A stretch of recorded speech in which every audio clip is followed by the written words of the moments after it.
Olá, caro aluno, tudo bem com você? Meu nome é Silvestre e essa é a quarta aula sobre características físicas do continente europeu. A primeira aula foi de relevo, a segunda nós tivemos aula de hidrografia, falamos sobre clima na aula passada e essa então é a aula que fecha as características físicas da Europa, que vamos falar sobre vegetação, pessoal.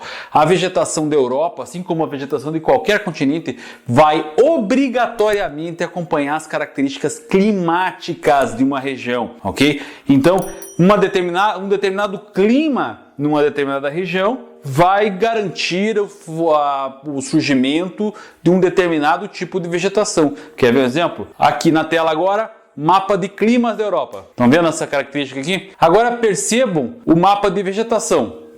Vocês viram a diferença? Quase pouca, né? Por quê? Porque ele vai mostrar justamente essa obrigatoriedade de lugares de um determinado clima, vai dar condições para um determinado tipo de vegetação. É importante lembrar que na Europa, pessoal, a vegetação original do continente está restrita hoje a 8% só do seu território. E essas áreas estão aí basicamente aonde? Em locais onde existem áreas de preservação, pessoal. Por quê? Porque houve uma importância histórica de toda essa vegetação da Europa. Vamos lembrar que foi ali onde surgiram as primeiras unidades industriais, foram ali que surgiram as primeiras cidades industriais, foram ali onde surgiram as principais civilizações e as economias mais ricas da Idade Média, Idade Moderna e começo da Contemporânea estavam sempre aonde? No continente europeu. Então o consumo dos recursos naturais na Europa foram muito intensos ao longo de várias épocas da história e por isso que hoje em dia encontram-se bem devastadas em grande parte delas, ok?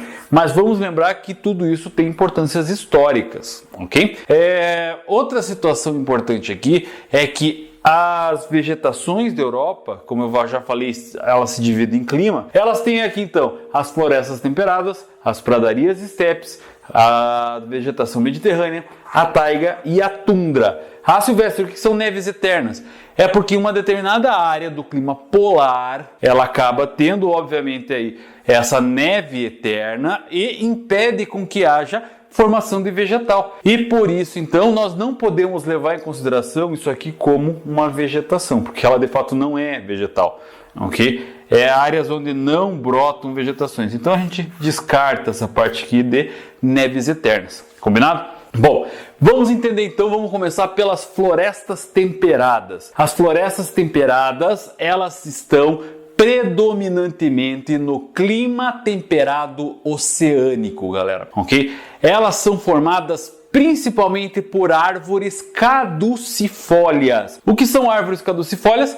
Árvores de folhas caducas, ou seja, que uma determinada época do ano ela se desprende da árvore para entrar num processo, então para que a árvore entre num processo de hibernação. Normalmente acontece isso em lugares onde há estações definidas, duas principalmente, uma época muito quente, uma época muito fria. Essa época é ou uma época muito chuvosa ou uma época muito seca.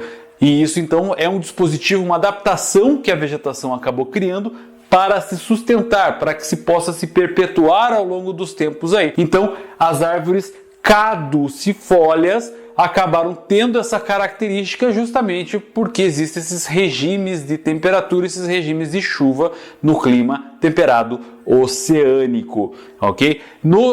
Assim como as árvores de folhas caducas, nós vamos ter também vegetação perennifólia na região, ou seja, de folhas perenes, de folhas que não se desprendem, em lugares, obviamente, onde há uma condição de chuva e uma diminuição, vamos dizer assim, das características aí de regime de chuva, de regimes de temperatura, ok? De amplitude térmica. Então, como as caducifólias, um exemplo básico de árvores caducifólias, por exemplo, são os carvalhos, as castanheiras, que são muito importantes nas regiões, principalmente da Península Ibérica, na região do norte da Península Ibérica, na região da Galícia, na região do País Basco, na região ali da Cantábria, toda aquela região vai ter uma vegetação de florestas temperadas devido ao clima temperado oceânico da região, ok?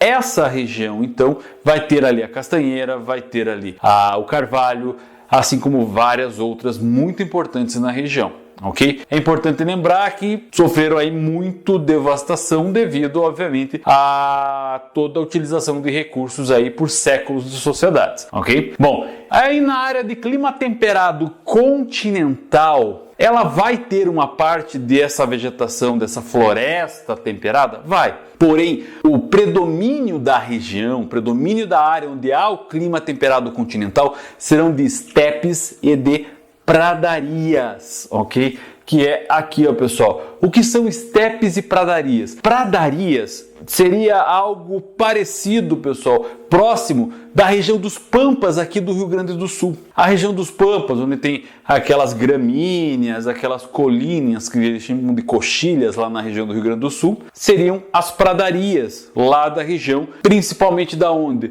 Da região da Ucrânia e parte da Rússia, por exemplo. Ok? Nós vamos ter as pradarias. As regiões de estepes seria basicamente o que nós temos na caatinga brasileira. A diferença da região é que vai ter uma temperatura bem mais baixa que na caatinga, por exemplo. Mas as estepes da região da planície sarnática, por exemplo, vão se apresentar como a caatinga brasileira, ok? Vamos ter essas características então. Vamos ter regiões mais arbustivas, umas áreas mais herbáceas na região das estepes, onde nós temos aí uma quantidade de chuvas menor do que nas outras áreas onde há as pradarias, tá? A região das estepes vai ter um clima próximo já do semiárido, por isso a formação de plantas xerófitas e algo próximo daquela caatinga. Então seriam arbustivas e árvores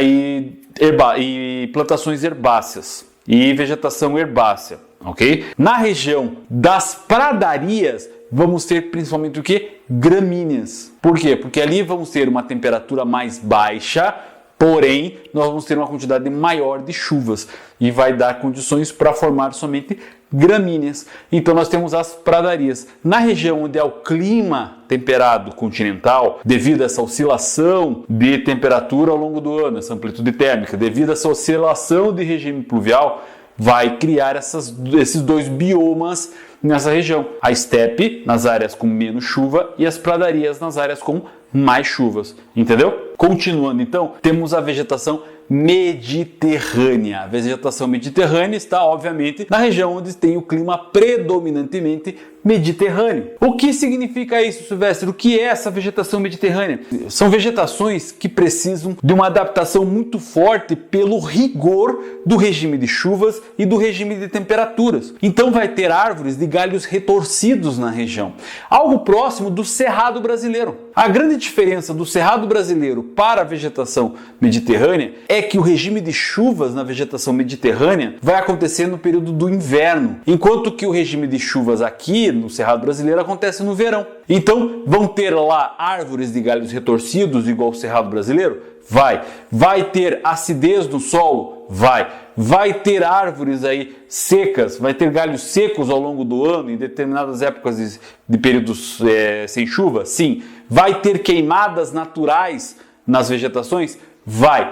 Tudo isso vai acontecer. A diferença básica entre o cerrado que nós conhecemos e as vegetações mediterrâneas, elas são basicamente na época onde ocorrem os períodos de chuva, que na vegetação mediterrânea, no clima mediterrâneo, acontece as chuvas no inverno e o tempo seco no verão. Fechou? Vai ter formação principalmente de garrigues, tá aqui o garrigue, tá aqui a maqui também, que são as principais vegetações, e na parte agrícola a produção de oliveiras vai ser muito importante nessa região também, tá? Que é uma das grandes áreas de produção de azeite de oliva. Ok? Bom, deixando de lado então a vegetação mediterrânea, chegamos na taiga.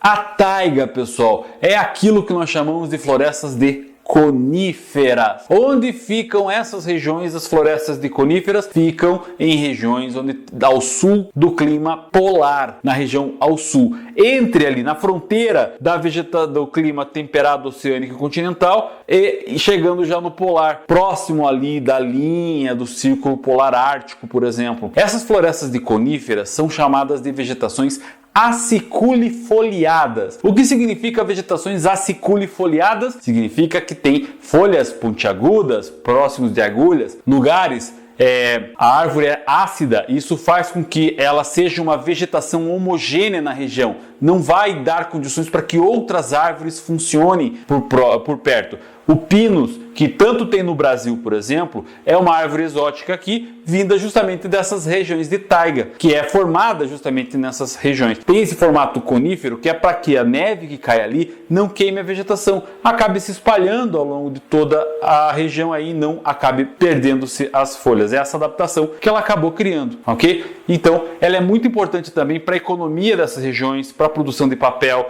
para a produção de madeira, pois é uma árvore que cresce muito fácil, muito rápido e tem um alto potencial aí industrial, beleza? Continuando então, por fim, nós temos a tundra, que é uma vegetação muito sensível, muito ralinha, formada por musgos e líquens, que são vegetações quase que microscópicas. Elas acontecem, elas florescem, elas aparecem na natureza somente durante 2 meses por ano, que é a época do degelo das regiões de clima polar, mais para dentro do clima polar, não tanto lá no polo mesmo, onde tem as neves eternas, mas nas áreas onde sofrem degelo. Essas áreas onde sofrem degelo, pessoal, vai acontecer o quê?